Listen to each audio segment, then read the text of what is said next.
We did something like right out of high school too. We went and we bought a little Listerine bottle. Yeah. Poured a bunch into the little Listerine bottle to smuggle in, so we could have like drinks in there without paying like $9. Because that's not suspicious at all. Well, here's the funny part about it. When you pour Tarantula into a Listerine bottle, it looks just like Listerine. How about that? But you get even weirder looks when you're pouring Listerine into a cup and mixing it. So I'm not sure which is sketchier. Just don't get them confused. That's right. But who goes to a concert with a bottle of Listerine? I know, right? Like, how Surrey can you get?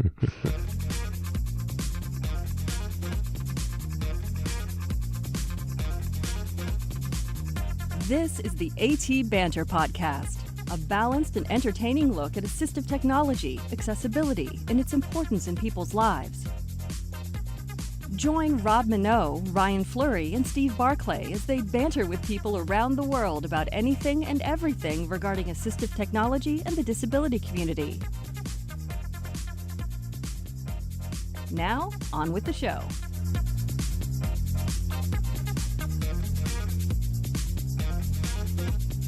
Hey, and welcome to another episode of AT Banter. Banter. I am Rob Minot, and joining me today is Steve Barclay. Hey, yeah. Ryan Fleury. Howdy. And that's it. We're here. We're here. So, Ryan. Rob. You went on vacation last week. I did. Where'd you go? Kootenays. Really? Yep. How was it? It was good. Were you guys camping or? No, we hoteled it and resorted it. Did a hot spring tour. Do you guys have relatives there? Did we what? Do you have relatives there? No. I went up to Kelowna where Linda's uncle is, helped him winterize his trailer, and then grabbed him and did a road trip. Nice. So you went to some hot springs. We did. Really? Nice and relaxing. It's beautiful. Ran into some snow. Really? Mm-hmm. Where'd you get snow? Just outside Revelstoke for about 5 minutes, and then coming back from Nakusp up on the Monashee Pass, between Nakusp and Vernon, I guess. There's the Monashee Pass, and it was dumping up there. And then coming back from Kelowna, we were going to take the Coquihalla Highway, and about 9 a.m., Linda's uncle called and said that the Coke was closed. Oh. So we had to go through Kamloops. And not a breakfast cereal. That's right. When we got through Kamloops, down at the highway junction, it tells you, Highway 5, what the status is, and Highway 1, what the status is. And it said the Coquihalla was open, but we thought, well, if we get halfway down there and have to turn around and come back, it's a waste of time. So we took Highway 1 home, and it was a good thing we did, because when I checked the news Friday night when we got home, there had been 10 centimeters of fresh snow on the Coke, and they were expecting 5 more, so we made the right call. Yeah, no kidding. Yep. Very good. Mr. Steve, how was your week? I worked. Working hard. I just worked. That's all I did. Working.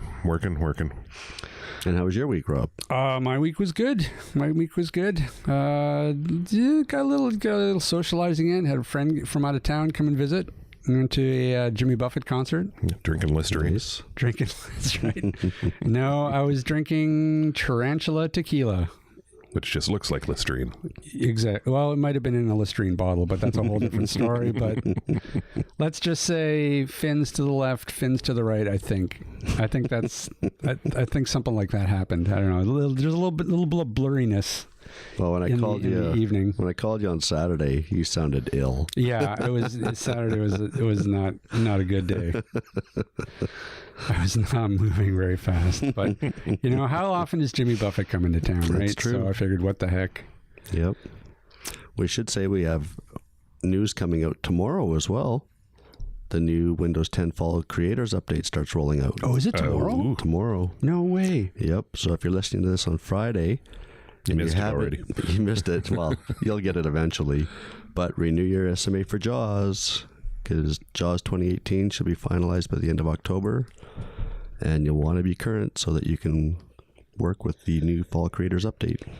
Oof. Now, are they doing the same thing that they did with the last Creators update, which is rolling it out really slow? Yeah. Because it took me, I think my Windows version took about a month before it updated itself. Yeah, you can either wait for it to come to your system, or there'll be an ISO that you can download and install it when it comes out. Now, I saw, speaking of updates, I saw a news article about iTunes and how Apple has provided a rollback version of iTunes so that people can actually use the desktop version of iTunes to download and update apps. Yeah, well, when I saw that they were moving the whole App Store from iTunes itself, it's like, well, why would you do that? I don't know. That isn't that weird? There's other things you can do to iTunes to make it better. Yeah, like just scrap it and start again. Well, I know. Let's remove a bunch of functionality from. Yeah. Didn't make who's any running sense. iTunes? Like, is it? It feels like it's a different company who's actually developing the iTunes software. Yeah. Like monkeys or something. Yeah, I like to think of those, little yellow minions from, Yeah. Despicable Me. Yep. Yeah. Yeah, that could very well be the development team for iTunes. They make the weirdest decisions. Yeah. I don't understand it. That's exactly what drove me away from Apple products was iTunes. Yeah, and a lot of people are exactly the same. It's just such a ridiculous, clunky piece of software. They need to really fix it. They really do, because they no longer have the market share that they used to have, where they almost have a monopoly on smartphones. There's plenty of other options in the marketplace now. Yep. And I think they're seeing that from the reception that they got from, the iPhone 8, 8 Plus, and the 10. People are like, eh. Well, and I think if you look at the iPhone 10, Canadian, it was, I think, $1,400. Ooh. Who's got that for Yeah, an it's crazy. phone? And same with the Android phones. The new Android Pixels are up there as well. So, that's why it's nice to have them subsidized through your carrier, because I don't have that kind of money to buy a phone outright. Yeah.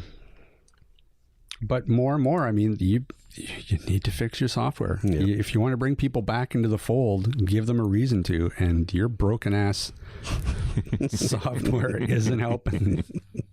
Send all hate mail to. Listen, I've still got some tarantula tequila in me, so I'm mean today. Still feisty. That's right. It's tequila feisty. Yeah. Hey, Ryan. Rob. What are we doing today? Today we are talking with Peter Tucic, product specialist from Humanware, on a couple of their new products. Hey, excellent. That sounds exciting. It should be. We haven't talked to anybody from Humanware before. Nope. Long overdue. Indeed. Yeah, they're kind of a bit of a leader in the industry. Yeah, I would say so. Yeah, definitely. They've got some nice innovative product. They continue to, come out with new stuff and develop. Now, have they come out with a new version of the Braille Note Touch? Is there a second gen of that yet? No. Is it still first gen? Yeah. I guess it's still pretty new. It's still first gen, but they've done some software updates to it. They added KNFB Reader in the last software update. So yeah, I'd say it's still probably the leading Android note taker on the market. The Polaris has come out from HIMS, but I haven't seen it really gaining any traction here yet. And we'll be talking to Dave from HIMS, I think, next week. Yeah. Oh, really? Next week or the week after. Yeah. Sweet. Now, this is off topic, but I'm just curious. What's the deal with the Orbit Reader? Has that come out yet? Or are they still...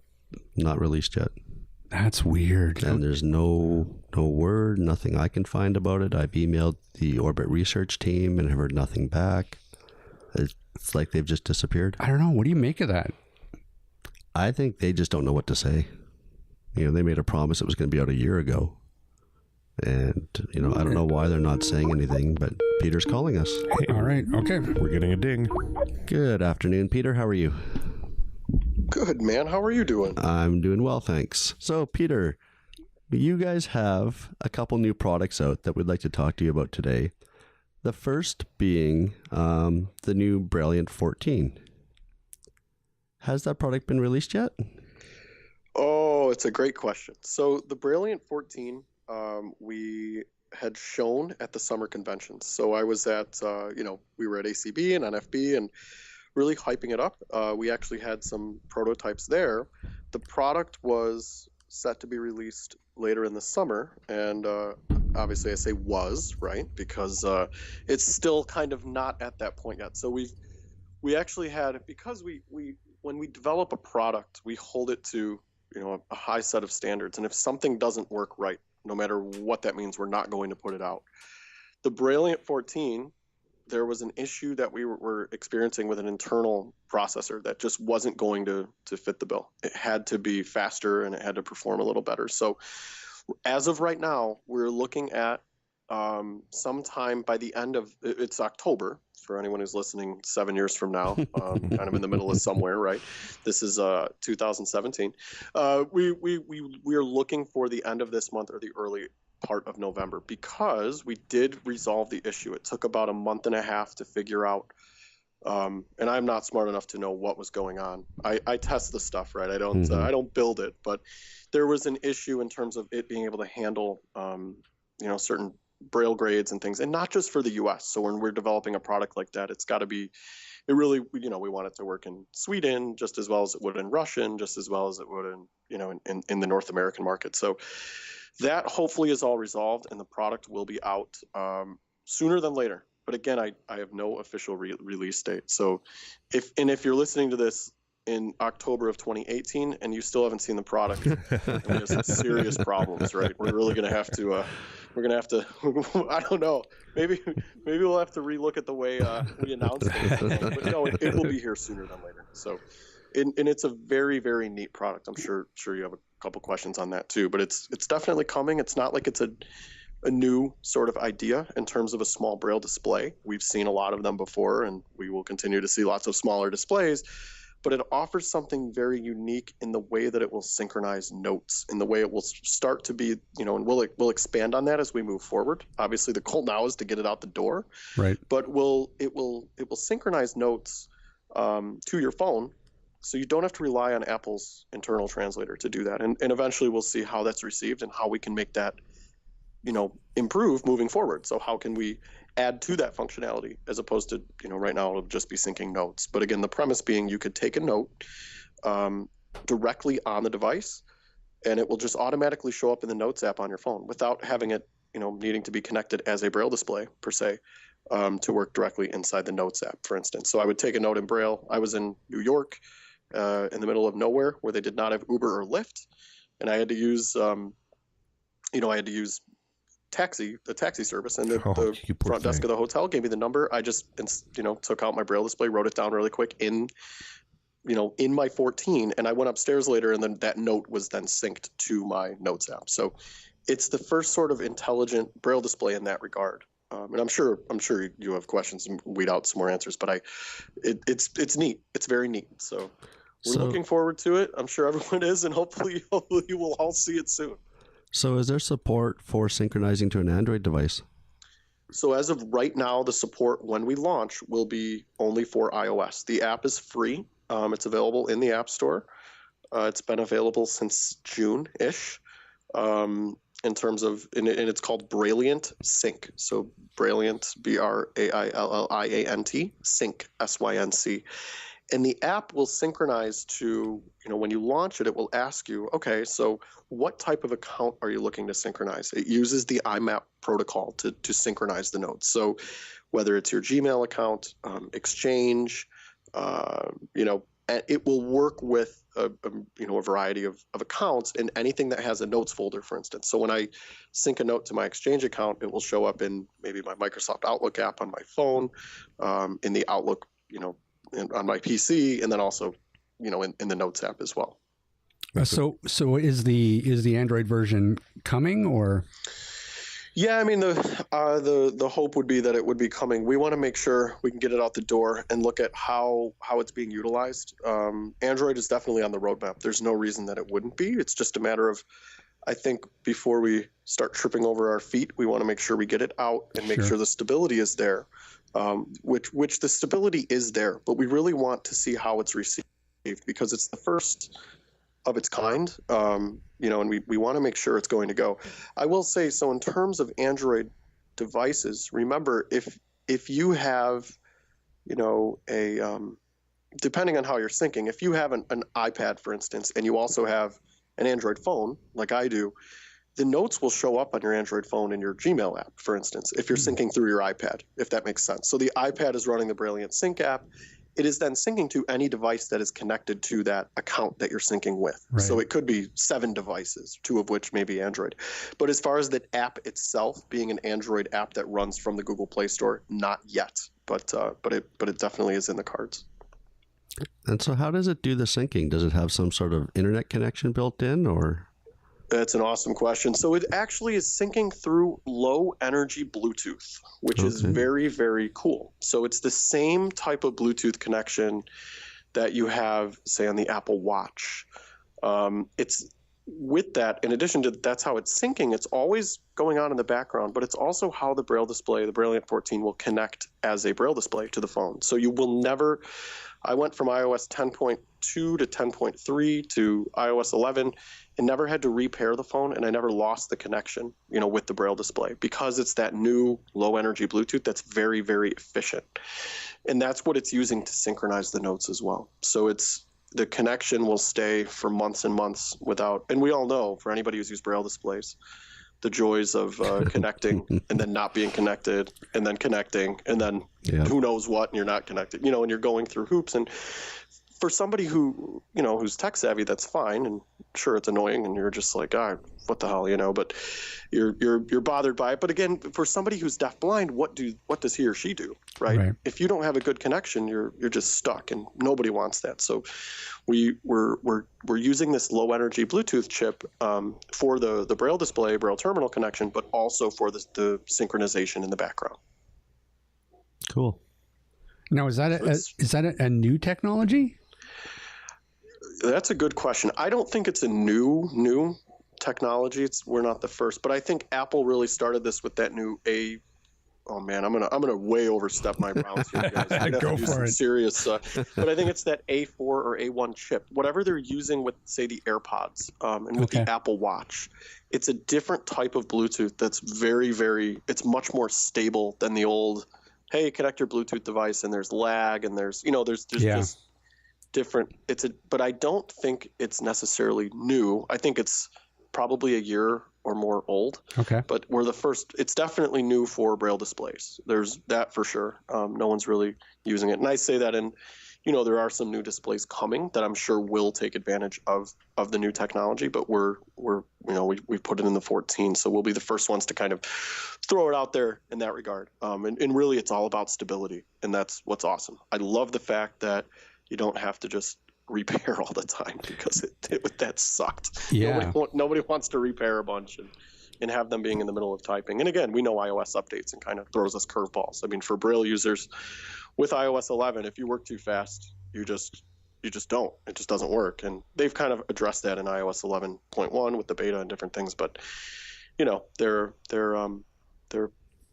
there's always that you run that risk as well. But it's very, very stable in terms of its pairing. Are there plans to transition the rest of the Brilliant line to low energy Bluetooth? Dude, it's like scripted questions, rapid fire, man. I love it. We're professionals here, I tell you. I can tell, man. Talk about banter, dude. This is great. It is. It's so again, depending on how this goes, we definitely want to, down the road, in addition to seeing how it's received, right, and seeing how people adopt or adapt, to the syncing and things. We'd love to bring it into a different numbered cell Braille display.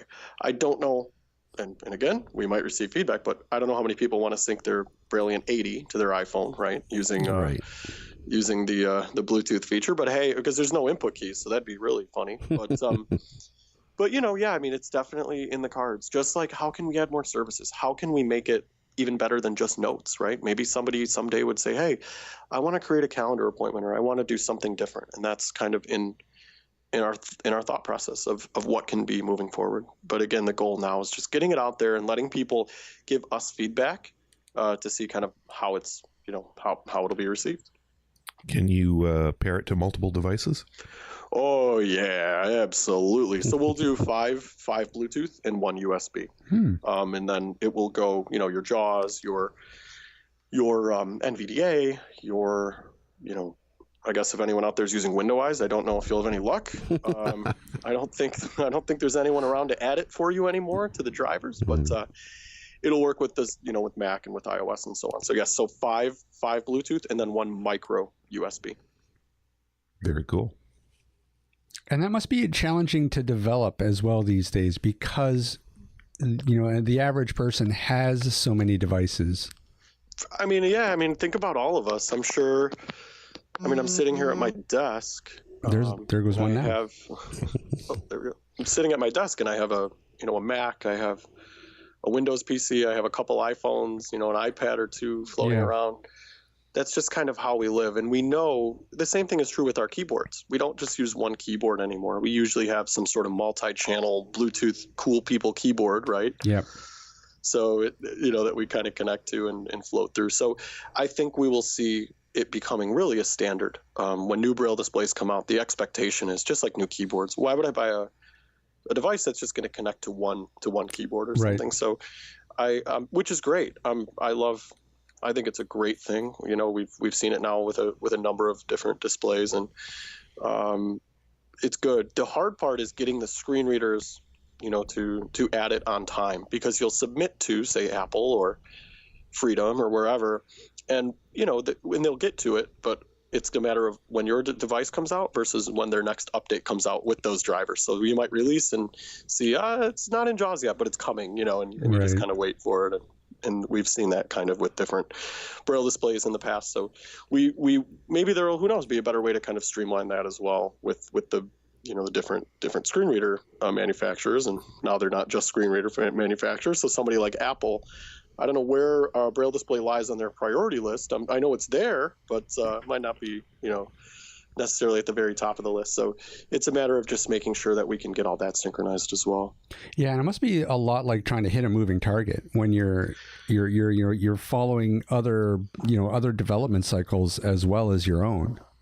Yeah, because think of how many times a screen reader kind of updates throughout the year, or how many times anything updates, and we want to make sure that when we release, that there's not some new crazy update coming to iOS or something that will totally break Braille, so that somebody new to it, or even somebody old to it, says, hey, I want to check out this great new Braille display, kind of gets thrown in a circle, either because of us or because of what may have happened on the other end as well. So we got to, it's the beauty of the world we live in. Just like we use apps. I mean, I'm totally blind. I open my phone up to do something and I'm like, oh man, this app doesn't work, right?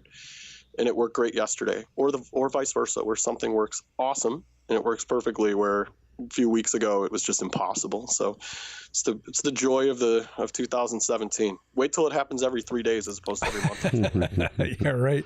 That's the real future. Now does Apple work pretty closely with you guys? Are they fairly forthcoming in terms of what they've got planned, and do they give you a bit of a roadmap so you guys know?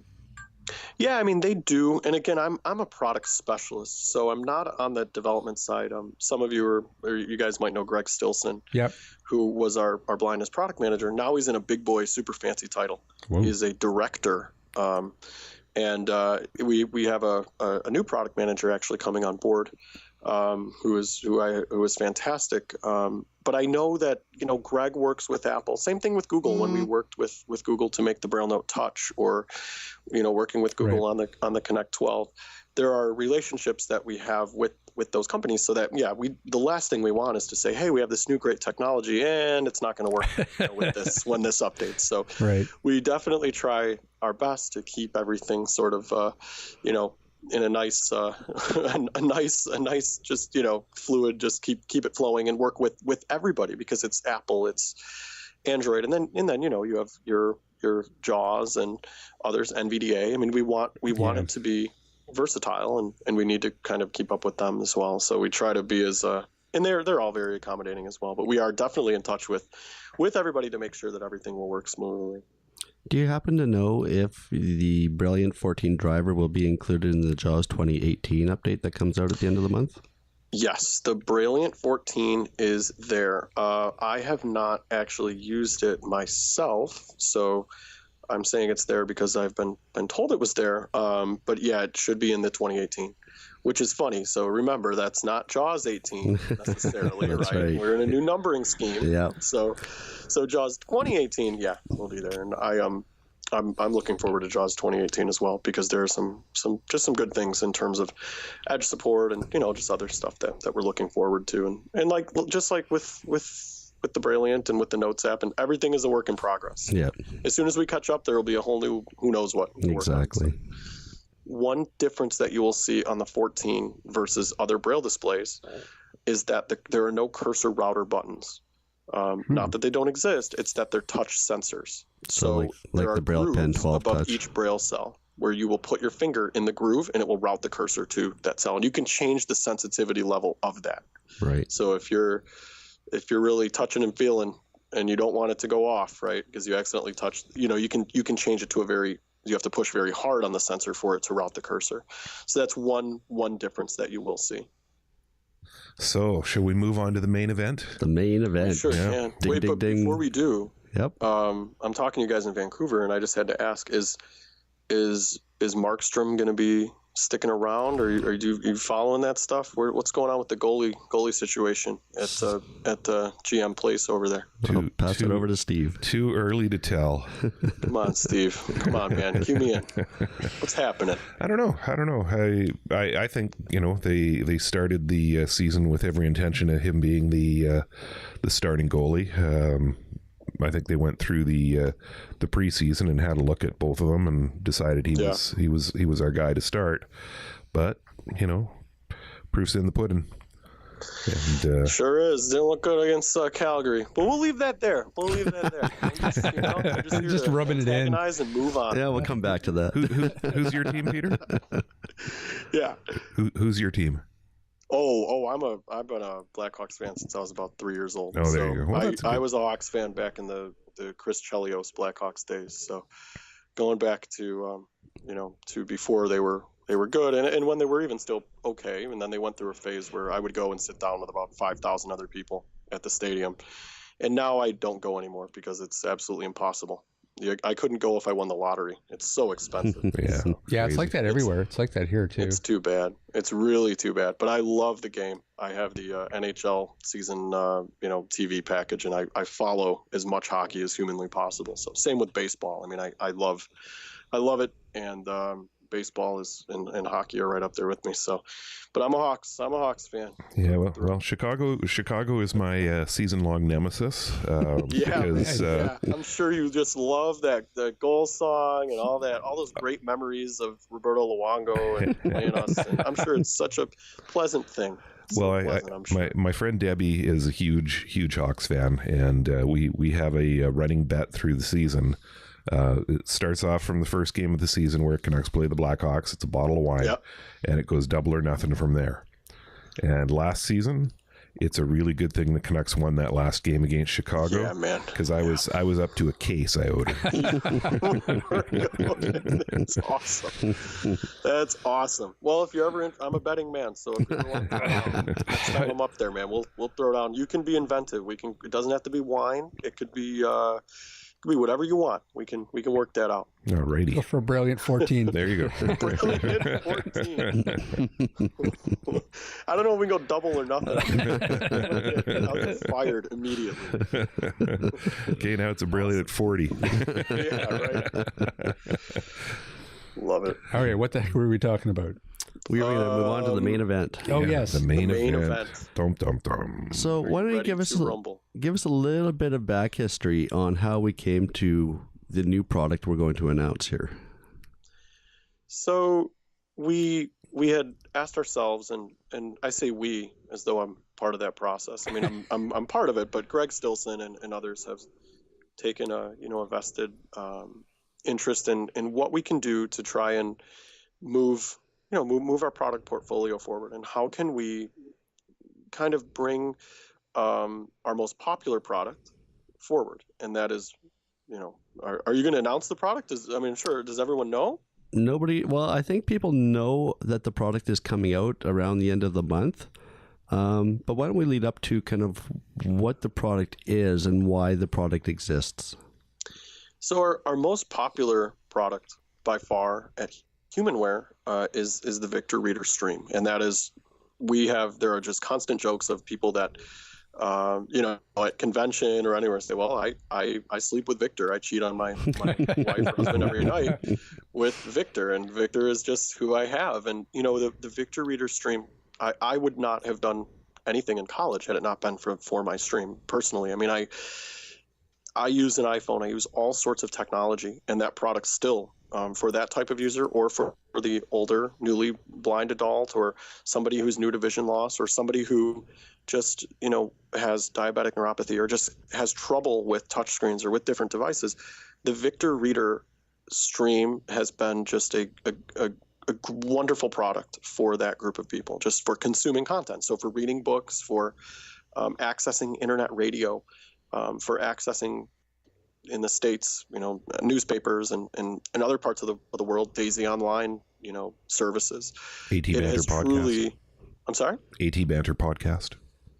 AT Banter podcast. You know what's funny? On the new product, on the Victor Reader Trek, I have subscribed to the AT Banter podcast, and that's how I went about a few weeks ago. I got it was the only thing it's the only thing that I'm subscribed to on that device. So you guys are the only thing living in that bookshelf. That's what we like to hear. Which is awesome. Sounds like my real life. Catch up. I was like, man, these guys are on like episode 70 or something. I need to catch up, but it's absolutely, it's given people whom otherwise wouldn't have access to books or media in that regard, because they're not using iPhones. They're not using, and even if they are, somebody like myself, I like to not be bothered by new messages and my fiance yelling at me about who knows what to get from somewhere or not to do, or why I'm not where I'm. I don't know, just all sorts. I like to just read, right? Or Right. I don't want the notifications coming up. So what you're saying, your avid iPhone users, they will use it. So what you're saying is you like to tune out your fiance and listen to your stream. Boom. Yes. That's what. Okay. I believe that's what he's saying. You have gotten to the bottom of it. Absolutely. So we've always had a presence in the GPS realm, going all the way back to the product, something like the Trekker Maestro, the Trekker Breeze. There are others, the Breeze Plus. There are a lot of different products, and we've been in that space. And again, for your newer somebody who is newer to vision loss, or newer to, maybe doesn't have smartphones, or, we were seeking to kind of move that product forward as well. What could we do with the GPS solution? And the other advantage of using, or having a GPS product like the Trek, and the Trekker Breeze and others, has been that it is a blindness specific product. So it will not just give you your streets you're at, or your speed or something, but it's going to tell you your intersection type, right? Your address range, and the ability to create landmarks has been a huge piece of the puzzle in terms of, I'm on a college campus, or I'm in a city park, I'm somewhere where there's no streets, where apps like Blind Square or others are great, but it's very difficult to pinpoint those open area sort of, the open area landmarks and different things to help with route creation and such. So we've taken that product, the Trekker, portfolio, if you will, and the Victor, and we've married them into, I'd always said I wish the Trekker had a female name, because then Victor and somebody could get married, right, to make this brainchild of the Victor Trek, which is a combination of the GPS product, with all new maps, and with the ability, to support things like the Galileo satellites, and also with the ability down the road to work with indoor navigation. We're marrying that with the Victor Reader, in terms of everything everybody knows and loves about the Victor Reader product, with some enhancements as well in terms of Bluetooth, and that will open many doors. And I'm sure we have many questions, but we're taking both of those products and putting them into one, and the product will look and will feel exactly like a Victor Reader Stream, just slightly, ever so slightly thicker. Nifty. It is lighter, I will say that. But it's very, very neat. It's we're taking the two and bringing them into. It's like the Spice Girls song. When you edit this, you can play when two become one. Right? It's funny. I have that in my collection. Oh, just man. kidding. I'm not admitting that. Keep it. But it really is something that we're excited about. And it's been the pre-orders have been wonderful. The excitement, the buzz is there. And we're trying to, again, I use GPS apps on my phone. I'm sure we all do in some facet, but it's a little bit different in terms of, the experience. So we hope that people will use, the GPS product in conjunction with their stream, and you can turn off the GPS if you don't want it. You can definitely, it's a much improved GPS. We're using the TomTom maps,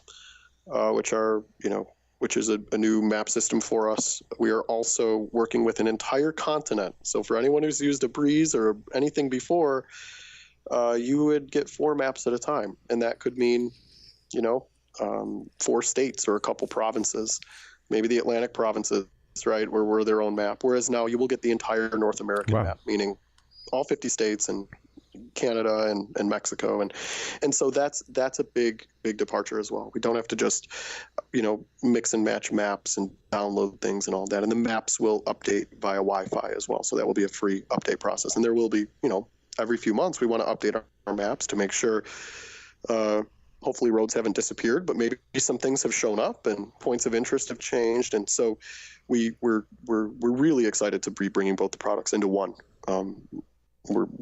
We've seen a lot of excitement. You mentioned support for the Galileo satellites. What's the significance of that? So the significance, it's a great question. For anybody who's ever been to Europe, I am lucky enough to have my father is from Europe, so I go quite a bit as a spoiled, not tourist, but just to go sit in people's homes who just drink and sit around all day. But and that's because he's from the Appalachians of Europe. But for anybody who has ever been to Europe, you'll notice that when you use GPS products, your triangulation can be very, very specific. You will get down to about 1 foot of accuracy, one or 2 feet. In this country, I'm in the States, but the same is true in Canada. Your accuracy is with GPS, and not just for blind people, but for anybody, is 15, 30 feet or more. Because the signals from the satellites are scrambled, and so 7 to 10% of the time, they're just scrambled. They're not. You can't triangulate as precisely. When the Galileo piece comes into play, it'll be sometime either in late 2018 or into 2019. The ability will be there for somebody in North America to triangulate down to I say the centimeter, but really it's about down to the foot, wow, of accuracy, which is tremendous for this type of product. Because again, we want to, landmark possibly, a bus stop, or something that's very, very specific. I'm sure for anyone who's totally blind, you've been standing at a bus stop, or what you thought was a bus stop, and the bus just comes roaring by you, and you're like 45 feet in the wrong way, and, they're just like, and you're freezing, and you're just like, oh god. But this will really improve the accuracy in terms of how you're going to be told where you are, and just knowing exactly where you may be. And it's gotten very good, but still that 15 to 30 feet. And you're still going to use your orientation and mobility skills, but it's just that much more efficient. Yeah, it's always seemed to me that was the real limitation of GPS products and technology in the past, was just getting it down to that, couple feet. Yeah. And we want, obviously this is no sort of replacement product for your cane skills or your dog skills, your travel skills, but you're right. I mean, you're close, but sometimes there's nobody around to ask. Yeah. And sometimes you just, you're close, but you're just not there, and it can make a big difference, especially for somebody who's new to this sort of technology. And they'll say, well, the damn thing told me I was here and I'm 40 feet away. I don't want to use it, and so we really want, to take advantage of that, because it has been okayed by by Congress, and it is going to be somewhat of a new standard. And that's about where my knowledge of the Galileo stops, because I don't know when it will come in, and Right. I do know we will have full support of it, and it's very exciting. It's very exciting just in terms of being able to, especially in those open areas, actually if you really think about it, and you could go fishing, and you could drop a spot dead on that awesome fishing hole, and you could return right to that spot and just be the wow of all your buddies, right? Or whatever it is, you're hiking or you're doing something in open area. You're in a city park, and you know that you need to square off with a certain water fountain to find, the opening that'll let you out of that park, or whatever it may be. And you can truly drop those landmarks into very specific locations. Nice. So that's cool. Now, when you guys were developing this, was there a demand from the community? Like, was this a suggestion, this pairing a suggestion from the community, or was this more you guys just kind of looking at the different products and going, well, what if we take this and put it with that? Or, how did it come about? This is a direct result of the input we heard from consumers at places like NFB, a convention, or ACB, or just general feedback. People saying, I love my stream, but I would like it too. And that's our most common, we have this list. I said it's so long, just I would like the stream too.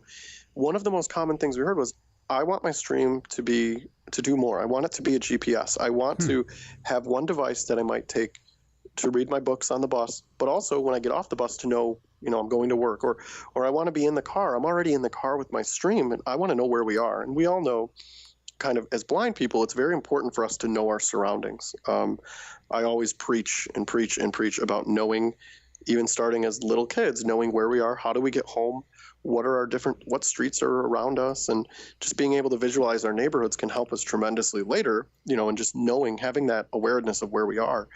And I think, it came from requests, but it also came from, we have this product that, that some people are using. And again, the general user of the Breeze is a large amount of, say, veterans here in the States. Same thing in Canada. When I've worked in the tech support line, I get a lot of calls from people who, they're older, they're losing vision, but they want to retain that level of independence. They want to walk to buy their, lotto tickets every day, or they want to, whatever it might be, they want to continue living the life they want. And that means independence. And, so it really was a result of hearing from the consumer about, and then there are little pieces as well, things like Bluetooth, or, being able to use headphones with volume controls, and just different things that come from the user as well. But we really wanted to move both products forward, and we saw this as a great way to kind of do it in a smaller form factor.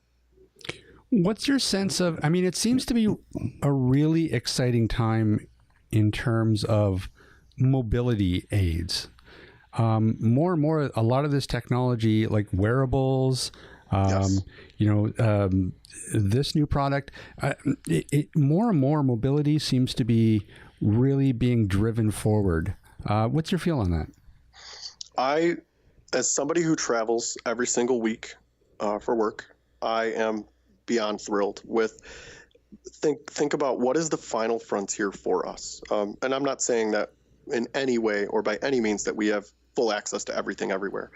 But we've gotten to a point where I can buy a phone from the store and have out-of-the-box accessibility. Right. I've gotten to the point where I can go to an ATM machine, certain ones, right, mind you, but I can just plug my headphones in and I can independently take out money, or I can independently do so many things. But the final frontier for us is navigation. It's indoor navigation is truly what I always call it, the final frontier.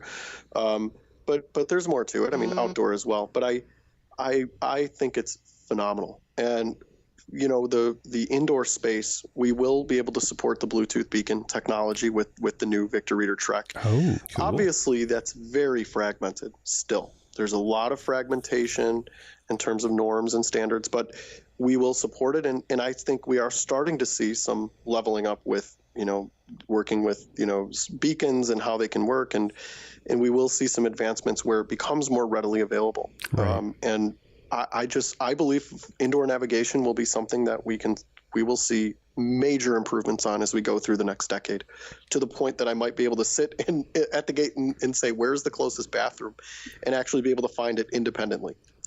without having to ask for help, or, and not that I mind doing it, but it's just that is a level of freedom that I still struggle with at the airport every single week. And I think that, I don't know, my impression is that it might even be 5 years. The beacon technology is just getting better and better. And I think that, you could even have it down to, you'll be able to navigate to the produce aisle at the grocery store. You are spot on. And the exciting thing of it too, in my opinion, and I believe that it's not just for us. The Bluetooth beacon technology is going to be used by, let's say I'm in a mall and I walk by, Sunglass Hut.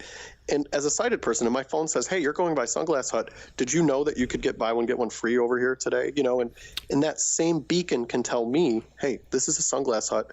The door is, on the left, and when you go in, there's 2 aisles to your right, or whatever it could be. Yep. But the technology will benefit more than just a blind person. And I think that's where it holds the most significance, because it can be used cheaply and efficiently and effectively by mainstream companies to really serve their purpose, but it will serve our purposes as well. Right. Or at least it has the potential to. And I think that's really, really, really cool.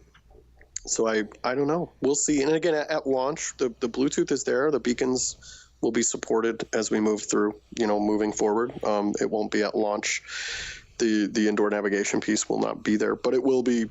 It's all in the. It's all ready. It's ready to be, to be kind of activated once we start to. Again, there is still a lot of fragmentation, and I think we are seeing that kind of slip away, which is, and like you said, I say the next decade, but at the rate things move, we could be looking at 5 years or less to see some real cool work. And I always said it could start with public train stations and airports, some sort of facilities to really get the lay of the land. And then eventually, who knows, you might get into some office building that you have to go to for an appointment, and you don't have to worry anymore about how to navigate that crazy office building, and just knowing where you need to go. And I think that is just tremendous. And I'm excited. I'm very, very much excited as a totally blind, adult, just to be able to independently cruise around. And I travel all the time, all over the place. But there are still those times where, we have to rely on our skills, and we have to really, we have to ask questions, and we still will have to do that. We should do that to promote just our interaction and kind of all those things, but it holds some really, really neat possibilities.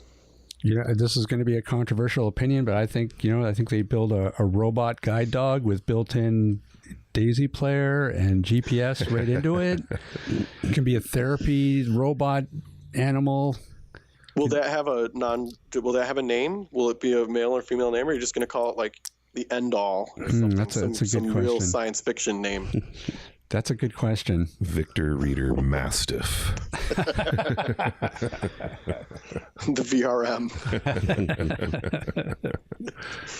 Yeah. Victor, the robot guide dogs. It's that's a whole nother topic. It's a whole. It's controversial. Apparently, people don't like it when you mention. I'm just observing. We have hold no opinion on this. No. So if you're on the bus listening to your audiobook, will the Trekker part of the stream announce stops as you're going by them? So you can turn that off. You can turn off the GPS component if you want to. It's not necessarily going to be that I'm trying to listen to my newspaper, read my book, and I'm being interrupted every single time by a street announcement. The way that it will work, the Victor Reader the current Victor Reader stream, for somebody who's not familiar, has 2 different bookshelves. You have the internal bookshelf for what's on your SD card, and they're separate. So there will be a 3rd bookshelf now that says orientation. And that orientation bookshelf is where you're going to find the GPS side of things. So this, it will be a separate bookshelf, and you will move to that bookshelf when you want to take advantage of that content. Yeah, the reason I ask is because sometimes when you're on a bus, the bus announcements volume is turned quite low, so you won't necessarily hear your bus stop. So if the Trekker is actually announcing them as you're, going by, I think that would be an asset. So. And it will, yeah. So, and it's for somebody who's used a Breeze or Breeze Plus, you'll notice that with the Victor Reader Trek, the announcements are a little bit earlier.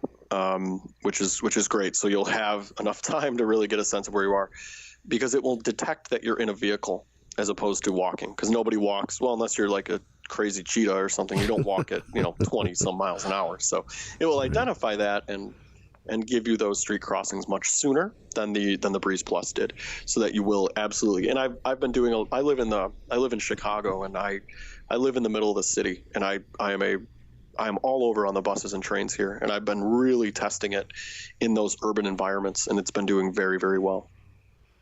I just had another question it came back to me. That was quick. Is there like a verbosity level setting so you could have it announce a lot of information or less information? So as of right now, it will when you're in a vehicle, it will give you kind of the verbosity changes to just the streets you're passing. Your verbosity, you kind of determine that based on, so you're not altering the verbosity settings. You're saying it's going to announce your streets. If you want to know more information about, there is a "Where am I" button that will tell you not only where you are, but what type of intersection you're approaching, the streets that you're crossing, what's on your right, what's on your left. So you invoke that next kind of level, if you will, by looking at your next intersection. If you're just walking, it will give you your intersections as you approach them. But you're not actually saying, I want to filter my announcements into, only streets or only businesses or something like that. Right. Bluetooth. Does it support Bluetooth headsets? Absolutely. And not only Bluetooth headsets, but also the ability to control if you have a pair of, headphones that have a volume control, your volume up, volume down, you can use those both to control the stream volume, or when you're in GPS, you could use, say, that middle button, that play pause button, as a "Where am I," for instance. Oh, cool. So you can use those buttons that may be on your headphones to control, your device. It will also obviously have, a built-in recording. It will come with a very small Bluetooth speaker that you would put obviously on your shoulder, because we don't want anybody walking around with headphones in. That's just going to defeat the purpose of us doing anything. Right. And so, but you could, by all means, if you had something like aftershocks, or you could absolutely pair those up. So keep your ears open and still walk around. And what is the battery life? So with GPS running, with everything running, so if you have GPS, Wi-Fi, and Bluetooth running, your battery life will be somewhere in that 8-hour range, 6 to 8 hour range. As you start to turn things off, so if I have GPS off and I have Wi-Fi and Bluetooth off, and I'm just using the Victor Reader portion, then I'm up to 15, 12, 13, 14, 15 hours of battery. Like anything, what you have on will determine kind of what your battery level will be, but it will be more than the existing stream with everything turned off. But with everything on, it's going to be considerably less, because it will be looking for that GPS signal. And again, you can independently turn off. I'd say, I don't need GPS right now. I'm turning it off and I'm reading my book, and maybe I'm doing it on my Bluetooth headphones, and then I would just have Bluetooth on or Wi-Fi. You can turn all of that on and off. But with the GPS running, you're going to be at about 6 to 8 hours. And have you guys thought about adding a quick charge feature to the product? Like wireless charging? Yeah. It's come in. I think part of the reason why I know that it's been talked about, and I know that it definitely could be something on the roadmap for future products that we make at Humanware. But I think part of it is you need the mat. The consumer would do well to would enjoy that for sure.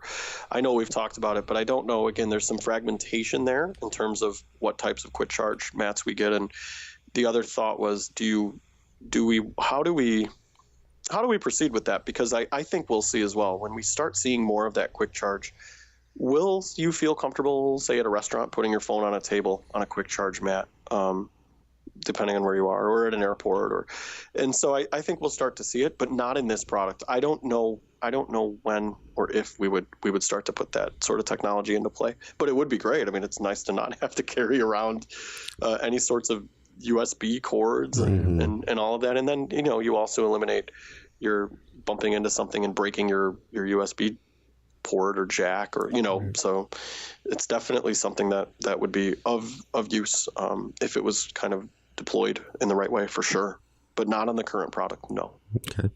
And what's the price going to be? The price. Now you're asking me on the AT Banter Canadian. You can give us both. You can give us both. Yeah. We have a lot. We have a lot the of. Canadian price. I could go look it up. I can tell you right now. It's US. It's $6.99. If you pre-order, it is $5.99. I believe, and I can definitely put my research cap on over here and dig it up because I think it's $7.95. $7.90. Oh, look at that! Wasn't gonna say it though. So $7.95. That's the pre-order price, and it'll be going up to $9.95 once it's done the pre-order. Yes. And are there trade-ins?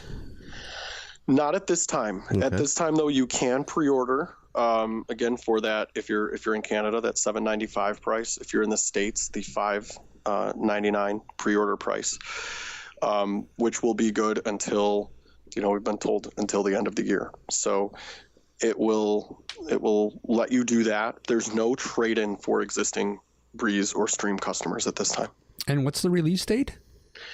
The release date is a great question. So again, this has come down to I'm gonna. Greg is going to hear this at some point. Send me some wild voicemail or email. No, it's we're targeting the end of the month. We're absolutely targeting the end of the month. I have a beta unit. We have beta units out that are being tested. We are addressing, obviously, like anything, there are some little pieces that we want to make sure are super stable and working well, which we've crushed a few little bugs, and we're looking at the end of the month. So I would not be surprised if you saw some sort of email from us by, October 30th, 31st, that last week of October, first week of November, that would be announcing that the release was there. Now, going forward, is this unit going to replace the vanilla Victor Stream, or will there be a vanilla version? This will continue. This will coexist. The Victor Reader Stream is not going anywhere at all. We will continue to update it. We'll continue. There's going to be some big pieces in terms of what we're looking to do with the notes bookshelf. So maybe the ability to name notes, the ability to kind of append or work with recordings. There are many features we will continue to bring to the stream. It is not going away at all. So if you are somebody out there who says, well, I don't want GPS and I don't use Bluetooth, and I love my stream, and I want to just stay with Victor. I like Victor the way he is, right? Not that you're judging the new Victor, but you like the old Victor, right? By all means, you can continue to work with that, and we'll still update that as well. And it will be in tandem with the Victor Reader Trek. Again, if you're somebody who wants Bluetooth or wants to eventually take advantage of, the Galileo and some of the new mapping and the ability to, work with the new Victor Reader Trek will have an FM radio. Some of that, then you may look at that piece as well. But the Victor Reader Stream 2nd generation is not leaving at all. It will continue to live and breathe and be a happy part of our Humanware family. Just hopefully I can come back and talk to you guys at some point. Never. No, I'm just kidding. He's a Blackhawks fan. Yeah, exactly. Yeah. Oh, no. Well, I was going to take it really low. No, it's okay. You can't knock the Canucks any lower. They're already. I will say I was in Edmonton about a year and a half ago. This is pre Connor McDavid. So they had Yakupov, they had Taylor Hall, they had Nugent Hopkins, they had all these players, and I was doing a video and I was just letting things fly, and the guy was like, look man, and I was like, what he's all these number one picks, and I'm ready to swing. I'll swing. But no, I am definitely a dirty Blackhawks fan, but I will say I just hope that we can see at least the Canadian team get to the cup, because I'm not saying win the cup. I'm saying get to the cup. I want to see one in there again. It's been silly. No one's been around. So, but no, I really appreciate your time. And we're happy to have you on anytime, Peter. It's been an absolute delight talking to you. Oh no, thank you so much, and be in touch, and thank you for making me sound intelligible. That's the other piece. Well, it's hard to do. He hasn't done the editing yet, so we'll see what happens on Friday. We'll let you know on Friday. Awesome. We should also say, anybody who is interested in pre-ordering, where can they do that? So they can come to humanware.ca. if they're in Canada. It's because, again, we want you to see the right pricing. Sometimes people would go to humanware.com and it would not, their IP address would not be detected, and they would be looking at the US site. So humanware.ca. You can also come to humanware.com if you would like more information. There will be a Victor Reader, the RFAQ page, and there's under our support page, there'll be an entire page dedicated to the Victor Reader Trek. If you want to call us, you can do that as well. 1-800-722-3393. And you can talk to somebody if you'd like, but definitely the web will have all that information, and look for us at different shows. I know, we're always at various places. I've seen Steve. Where have I seen you? I've seen you at some different things. Here, there, and everywhere. All over, right? I mean, different places. I don't know. Anything. Just look for us. CSUN, I'm off of that. yeah. CSUN, and we will be at the Getting in Touch with Literacy conference coming up. NFB, ACB. Definitely different AER conferences. We try to get out there as much as we can. So please reach out, and thank you for listening, and thank you for having me, AT Banter. Peter, thanks so much for joining us. Thanks, guys. Rock and roll. Indeed. All right. Thanks so much. Okay, take care, Peter. We'll talk again. Well, Yes. there's another place people can get that pre-order special. And where is that, Steve? Well, there's this little company I know called Canadian Assistive Technology. Oh. Yeah. And if someone were to pick up the phone and dial 1-844-795-8324, they could get in on that pre-order action. Oh, excellent. Yeah, I've got my demo unit on order. Yeah. Oh yeah, I'm looking forward to getting my hands on that. It's a pretty exciting. I have to admit, I was a little skeptical when I first heard about the product because I don't know, it seemed like an odd pairing to me, like GPS within a Daisy book player. I mean, that's weird. Who's gonna listen to a Daisy book when they're out and about and need GPS? But clearly, what do I know? Apparently, the community was clamoring for something like that. Well, instead of carrying two devices, you now got the one device, right? So you're listening to your audiobook, then you put that away, you pull out your tracker device, put that away. It's just nice that it's an all-in-one now. And I guess that's the real appeal to things.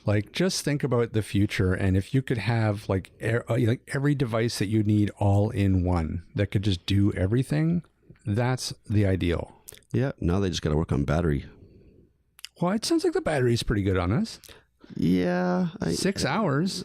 Yeah, that's with pretty everything decent. on. Yeah, that's okay.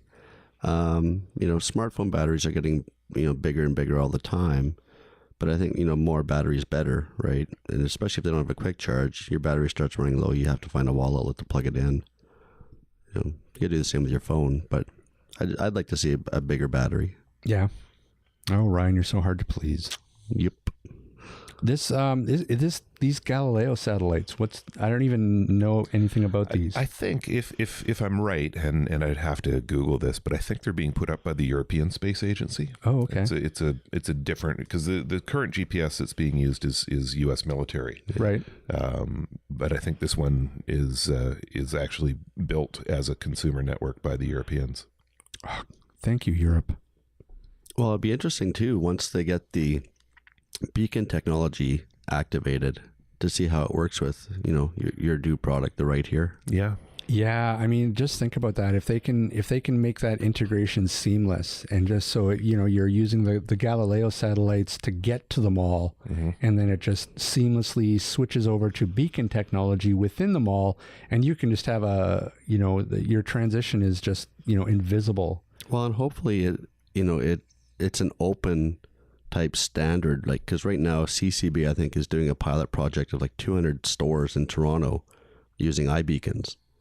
So hopefully it's not just one beacon technology over another. Hopefully it's open and it'll just know which beacon you're in vicinity of. Yeah, hopefully. Hopefully they're not proprietary beacons. I mean, that's the part of the problem with these emerging technologies is you've got a bunch of different companies doing different things, and then it's an arms race to see who gets to the top of the pile. Yeah. But if they can all work together, it won't matter. It won't matter if one mall has one type of beacon technology and another mall has some different type. If they all can work together.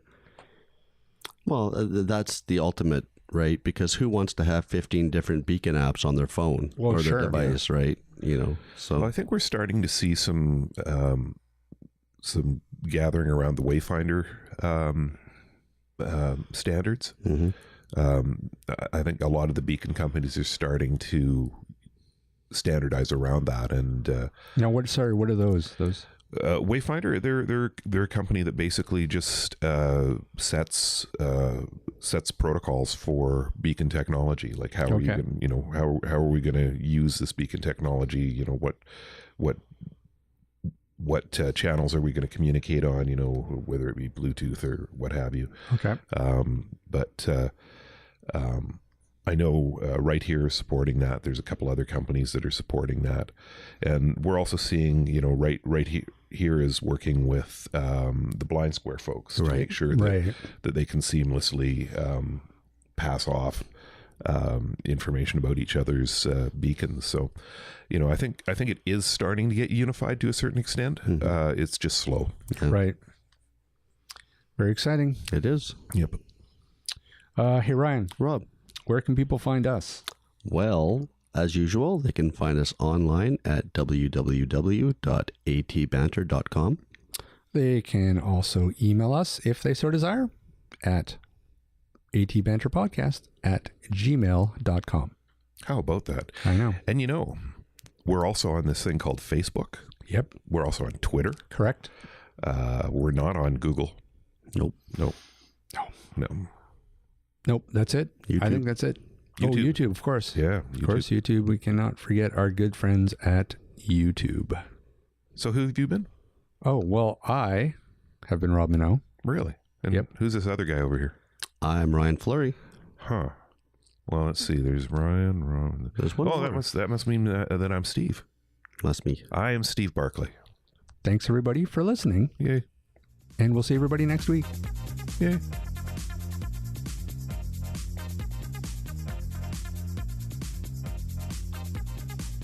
This podcast has been brought to you by Canadian Assistive Technology, providing low vision and blindness solutions across Canada.